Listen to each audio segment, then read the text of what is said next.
Hello students, मैं Digendra Vashishtha advocate Vashishtha law classes की ओर से आपका स्वागत करता हूं। स्टूडेंट्स, एमपीपीएससी ने अभी देखिए ये नया एग्ज़ाम प्लान जारी किया है, जिसमें देखिए assistant district public prosecution officer exam के लिए पार्ट ए में देखिए जनरल स्टडीज़ और पार्ट 2 देखिए, पार्ट बी देखिए, पार्ट बी लॉ होगा सिर्फ इसमें। तो मीन्स देखिए अब ये मेंस एग्ज़ाम इसमें नहीं होगा, सिर्फ इसमें प्री एग्ज़ाम होगा देखिए और इंटरव्यू होगा। ये देखिए स्टूडेंट्स, मध्य प्रदेश लोक सेवा आयोग एमपीपीएससी का सहायक जिला लोक अभियोजन अधिकारी परीक्षा एडीपीओ की देखिए योजना, इनकी नवीन योजना जो इन्होंने कल जारी की है। इसमें देखिए अंक योजना ऑनलाइन परीक्षा, देखिए इसमें ऑनलाइन परीक्षा खंड अ और खंड ब दो इन्होंने पार्ट में डिवाइड किया है उसे। हालांकि देखिए 3 घंटे का एक ही पेपर होगा आपका, जिसमें देखिए खंड अ जो है वो मध्य प्रदेश राष्ट्रीय एवं अंतर्राष्ट्रीय स्तर का सामान्य ज्ञान होगा, जीके होगा देखिए एमपी का, नेशनल का और इंटरनेशनल लेवल का। ये देखिए 150 मार्क्स का होगा ये। और उसके बाद देखिए जो पार्ट बी है इसका खंड ब है वो विधि का होगा, जो कि 300 मार्क्स का होगा। इस प्रकार देखिए आपका जो टोटल एक पेपर जो होगा वो एक पेपर आपका ऑनलाइन एग्ज़ाम प्री एग्ज़ाम वो 450 मार्क्स का होगा, 450, जो कि 3 घंटे का होगा। इसके बाद देखिए एक साक्षात्कार वाला आपका एग्ज़ाम है, तो देखिए साक्षात्कार इंटरव्यू जो है वो 50 मार्क्स का होगा। इस प्रकार आपका टोटल जो देखिए परीक्षा योजना जो बनाई गई है डीपीओ के लिए, वो टोटल मार्क्स देखिए इसके 500 मार्क्स का होगा। अब देखिए स्टूडेंट्स, अब तो और क्लियर हो ही गया, चूँकि अभी ये इन्होंने नई एग्ज़ाम प्लानिंग अब एमपीपीएससी ने जारी कर दी है। तो देखिए लास्ट जो वीडियोज़ उनमें से एक वीडियो थे, देखिए मैंने एक वीडियो में स्पष्ट बताया है कि चूँकि एमपीपीएससी 2020 का जो नया कैलेंडर जो जारी हुआ था उसमें मेन एग्ज़ाम की कोई डेट नहीं थी एडीपीओ की कॉलम में। तो देखिए अब वो सही हुआ, इसका मतलब कि मेन एग्ज़ाम जो मैंने आइडिया लगाया था कि आपका मेंस एग्ज़ाम नहीं होगा, प्री एंड देन इंटरव्यू। तो देखिए उसी हिसाब से ये योजना है। इसके बाद देखिए इसमें ब जो इसका पार्ट है देखिए प्रश्न पत्र योजना। देखिए खंड विषय मध्य प्रदेश का सामान्य ज्ञान के 35 प्रश्न, भारत का सामान्य ज्ञान 10 प्रश्न, विश्व का सामान्य ज्ञान 5 प्रश्न। इस प्रकार खंड अ में 50 प्रश्न होंगे तथा खंड ब में विषय से संबंधित प्रश्न पत्र में 100 प्रश्न होंगे। इस प्रकार प्रश्न पत्र में कुल 150 प्रश्न होंगे। प्रत्येक प्रश्न 3 अंकों का होगा। इस प्रकार प्रश्न पत्र का पूर्णांक 450 अंकों का होगा। ये देखिए स्टूडेंट्स, ये भी उसी तरह से मल्टीपल चॉइस वाले क्वेश्चंस रहेंगे आपके, एमसीक्यू रहेंगे। देखिए 4 विकल्प होंगे ABCD। ठीक है स्टूडेंट्स, आप तो देखिए जानते ही हैं। इसके बाद देखिए थर्ड इसका पॉइंट है 3 घंटे की अवधि होगी। तो देखिए ये भी ऊपर स्पेसिफिक लिखा हुआ है कि आपका जो एक पेपर होगा वो 3 घंटे का होगा, जिसमें 50 प्रश्न वस्तुनिष्ठ प्रकार के होंगे। प्रत्येक प्रश्न 3 अंकों का होगा। और खंड ब में भी देखिए जो 100 क्वेश्चंस होंगे वो भी आपके वस्तुनिष्ठ मतलब ऑब्जेक्टिव टाइप वाले ही होंगे तथा प्रत्येक प्रश्न 3 अंकों का होगा। ये चीज़ भी ऊपर ही क्लियर है। देखिए प्रश्न पत्र के 2 भाग होंगे, वही रिपीट हो रहा है। देखिए भाग सामान्य ज्ञान के प्रश्न पत्र में, लेकिन इसमें देखिए उन्होंने मिनिमम क्वालिफाइंग मार्क्स का लिखा हुआ है। तो सामान्य ज्ञान के प्रश्न पत्र में 40% मार्क्स एंड पार्ट बी जो है उसमें भी 40% मार्क्स देखिए पृथक पृथक प्राप्त करना अनिवार्य होगा। मतलब सेपरेटली देखिए दोनों में मिनिमम 40% मार्क्स तो आना ही चाहिए दोनों में। इस प्रकार देखिए मेरिट जो है वो दोनों खंडों के अंकों को जोड़कर बनेगी। ऑनलाइन परीक्षा में निगेटिव मार्किंग वाली बात देखिए इसमें इस बार उन्होंने ऐड कर दिया है। निगेटिव मार्किंग का जो रूल उन्होंने दिया है, देखिए फॉर्मूला जो दिया है वो दिया है 3R minus W, means R means right और W मीन्स रॉन्ग।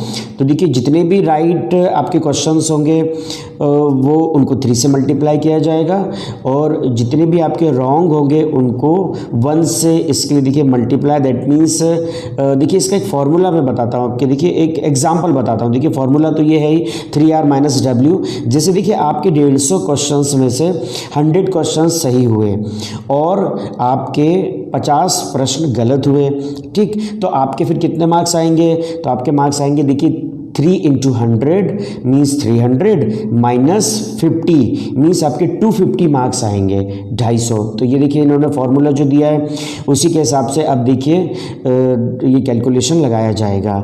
अब उसके बाद देखिए ये क्या लिखा है, इसके बाद प्रश्न पत्र हिंदी एवं अंग्रेजी भाषा में होगा, ऑब्वियसली पहले भी होता था। अब देखिए इंटरव्यू वाला जो है इसका एग्ज़ाम आपका, देखिए साक्षात्कार आपका इंटरव्यू जो है वो 50 अंकों का होगा।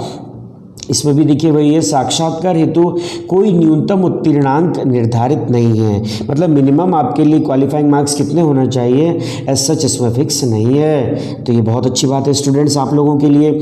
चयन प्रक्रिया क्या है, देखिए चयन प्रक्रिया के प्रथम चरण में एक प्रश्न पत्र की ऑनलाइन पद्धति से कंप्यूटर आधारित परीक्षा का आयोजन किया जाएगा। दूसरा देखिए, ठीक है, ये भी हम समझते हैं। दूसरा, ऑनलाइन परीक्षा उपरांत परीक्षा में पूछे गए प्रश्नों और उसके मॉडल उत्तरों की कुंजी तैयार कर आयोग की वेबसाइट पर प्रकाशित कर ऑनलाइन पद्धति से 7 दिवस की अवधि में आपत्तियां प्राप्त की जाएंगी। मतलब देखिए आंसर की तैयार की जाएगी और उसके बाद वेबसाइट पे उसे डाल दिया जाएगा।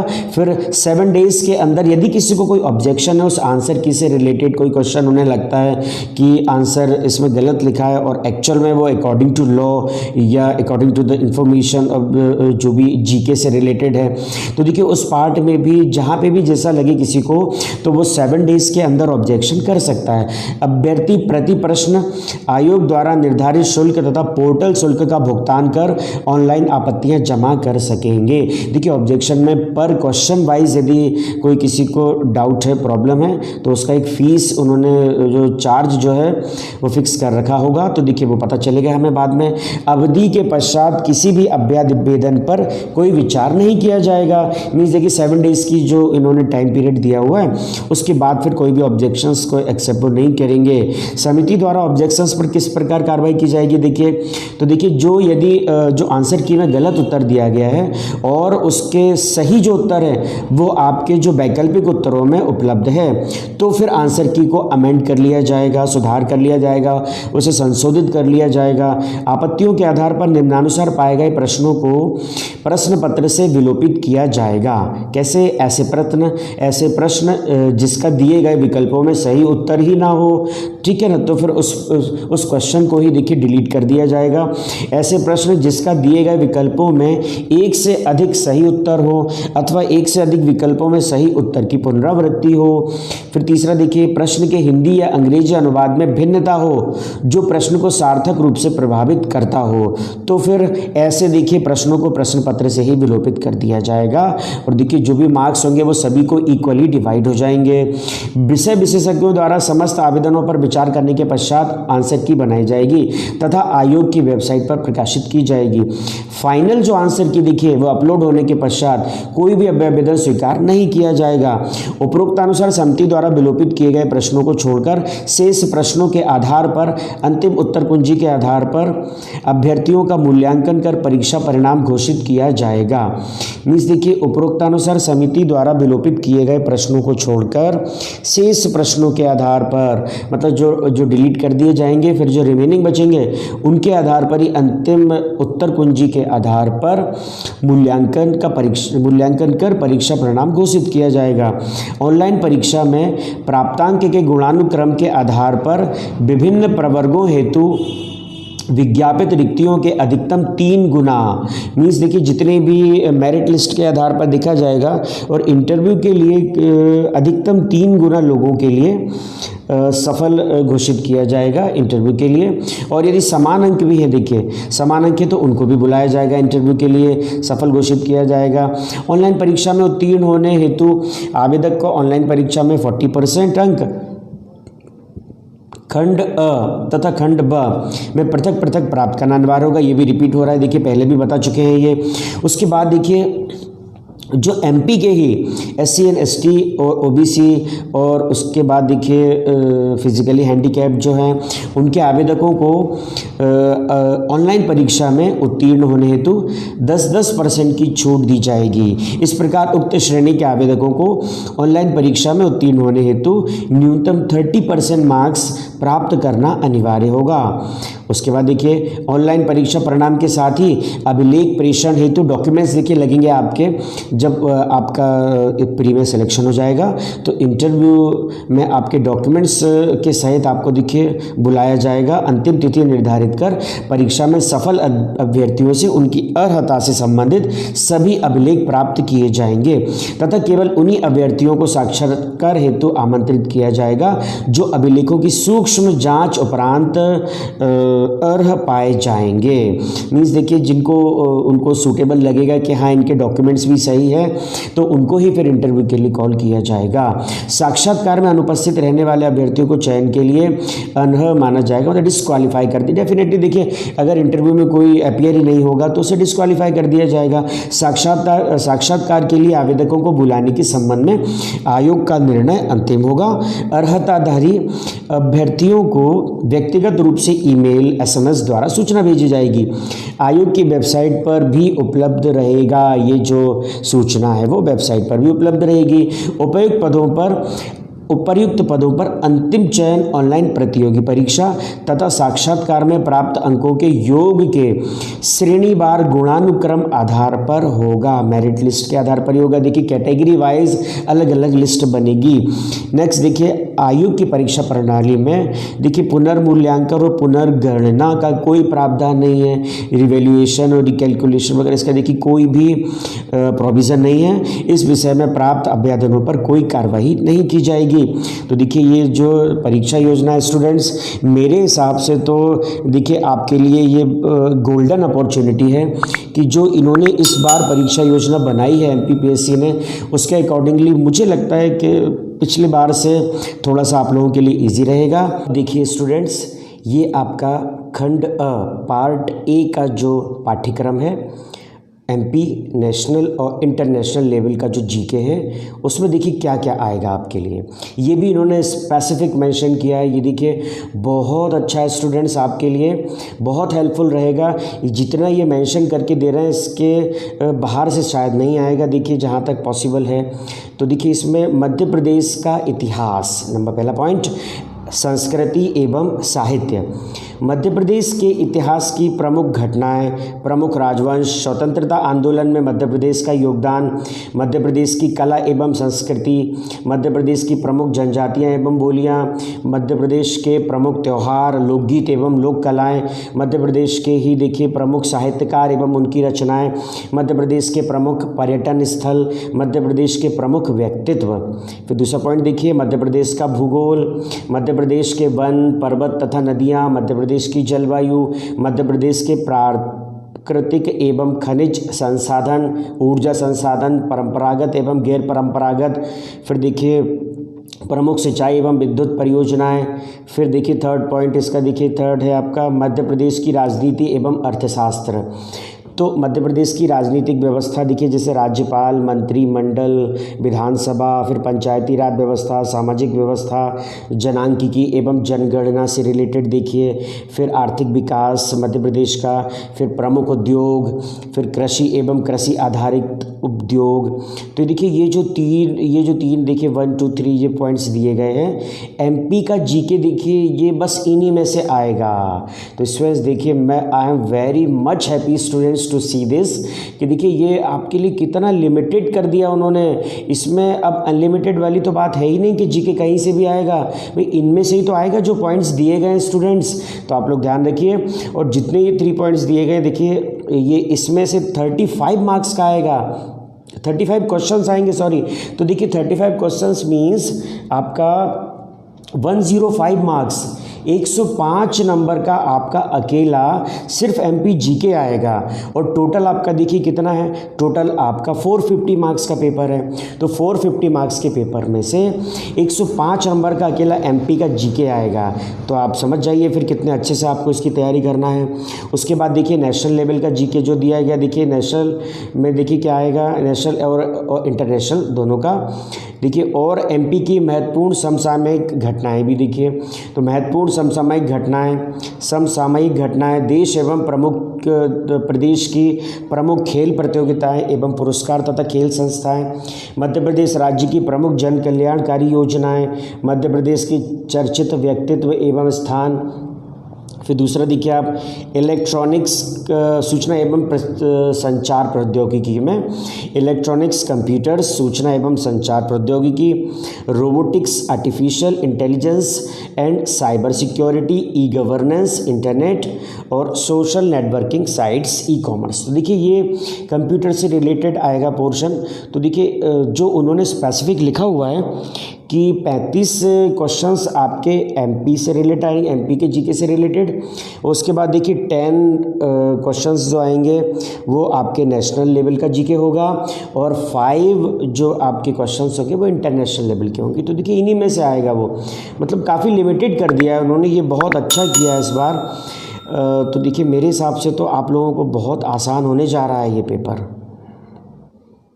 अब देखिए स्टूडेंट्स, ये आपका खंड ब पार्ट बी का जो विधि वाला पोर्शन है उसका देखिए सिलेबस देखिए। इसमें इन्होंने देखिए यूनिट में डिवाइड कर रखा है ऐसे, इकाई 1, 2 से लेके 10 तक है देखिए, 10 यूनिट्स हैं। अब इसमें देखिए यूनिट वाइज इन्होंने सब्जेक्ट्स मेंशन किए हैं। देखिए फर्स्ट यूनिट जो है उसमें आईपीसी, इंडियन पिनल कोड, और सेकंड देखिए दंड प्रक्रिया संहिता, ठीक है। अब इसमें देखिए ये 2 ही सब्जेक्ट्स हैं, सिर्फ मेजर एक्ट सिर्फ 2 है इसमें देखिए। और दूसरा देखिए यूनिट दूसरा मोटरयान अधिनियम, मानव अधिकार संरक्षण अधिनियम और अनैतिक व्यापार निवारण अधिनियम, इमोरल ट्रैफिक प्रिवेंशन एक्ट। उसके बाद देखिए यूनिट 3 देखिए आप, यूनिट 3 में भारतीय साक्ष्य अधिनियम मीन्स देखिए 1 मेजर एक्ट अब यहाँ मिला हमें, मतलब टोटल 3 मेजर एक्ट्स हैं। उसके बाद देखिए 7th आपका सब्जेक्ट मध्य प्रदेश आबकारी अधिनियम, एमपी एक्साइज एक्ट, फिर आर्म्स एक्ट। उसके बाद देखिए ये महिलाओं का कार्यस्थल पर लैंगिक उत्पीड़न निवारण प्रतिषेध एवं प्रतितोषण अधिनियम, ये इकाई 4 के सब्जेक्ट्स हैं देखिए। फिर आपका विधि विरुद्ध क्रियाकलाप निवारण अधिनियम, the Unlawful Activities Prevention Act. फिर देखिए लोक संपत्ति को नुकसानी का निवारण अधिनियम, the Prevention of Damages to Public Property Act. फिर आपका देखिए यूनिट 5 शुरू होता है। यूनिट 5 में भी 3 सब्जेक्ट्स हैं, मध्य प्रदेश राज्य सुरक्षा अधिनियम, उसके बाद राष्ट्रीय अन्वेषण अभिकरण अधिनियम, नेशनल इन्वेस्टिगेशन एजेंसी एक्ट। फिर मध्य प्रदेश अत्यावश्यक सेवा संधारण तथा विच्छिन्न निवारण अधिनियम। फिर यूनिट 6 देखिए अब आप, तो इसमें मध्य प्रदेश लोक सेवाओं के प्रदान की गारंटी अधिनियम। फिर लैंगिक अपराधों से बालकों का संरक्षण अधिनियम, अल्पवय व्यक्ति अपहानिकर प्रकाशन अधिनियम देखिए, young persons harmful publication act. फिर उसके बाद देखिए यूनिट 7 घरेलू हिंसा से महिलाओं का संरक्षण अधिनियम, protection of women from domestic violence act, दहेज प्रतिषेध अधिनियम 1961। इसके साथ देखिए इन्होंने एक वो दहेज प्रतिषेध वर वधू को दिए गए उपहारों की सूचियां रखना, इसका एक छोटा सा नियम इसमें इंक्लूड किया है देखिए, पहले भी था ये। इसमें 3-4 सेक्शन है, बस बहुत छोटा सा पार्ट है ये। उसके बाद देखिए महिलाओं का अशिष्ट रूपण अधिनियम, indecent representation of women prohibition act.